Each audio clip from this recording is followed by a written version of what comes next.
আমার এক্স হাজবেন্ডের হচ্ছে বউ আমাকে নিয়ে এখনো পড়ে থাকে, আমাকে নিয়ে নাকি কোনো কথাই বলবে না, আমাকে পাত্তা দেওয়ার কোনো কিছুই নেই। কিন্তু এখানে কয়টা আমি কমেন্ট করবো, যে কমেন্ট গুলোর রিপ্লাই এই মাত্রই করা হয়েছে, আর আমার অডিয়েন্স হচ্ছে সেগুলো আমাকে কমেন্ট বক্সে দিচ্ছে, আমি এখানেও দিয়ে দিব।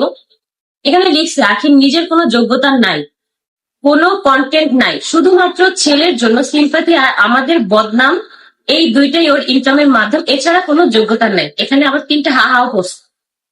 তো আমার যদি কোনো যোগ্যতা নাই, আমার কোনো কন্টেন্ট নাই, কোনো কিচ্ছু নাই, তোর সমস্যা নাকি?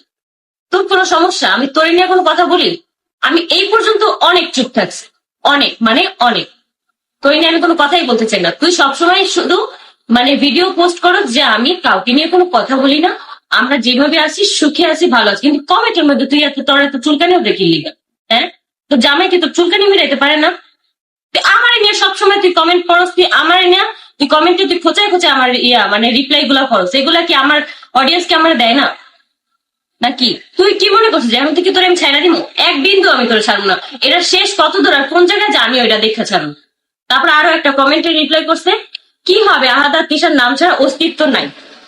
অস্তিত্ব যে কার নাই সেটা তুই ভালো করেই জানোস, যে তুই আয়াসের আম্মু আর আয়াসের ছবি ব্যবহার করে তুই তোর অস্তিত্ব এই পর্যন্ত টিকে রাখছিস, আর তুই এখন ইনকাম করে খাস। আয়াসকে নিয়ে তুই যে দুই ছবিগুলো আপলোড দিস, ওই ছবিতে তোর ইনকাম বেশি হয়, আর এটা দিয়ে তোর সংসার চলে, তুই ওই যে তোর শ্বশুর বাড়ির কাজ করাস, বুঝতে পারছিস?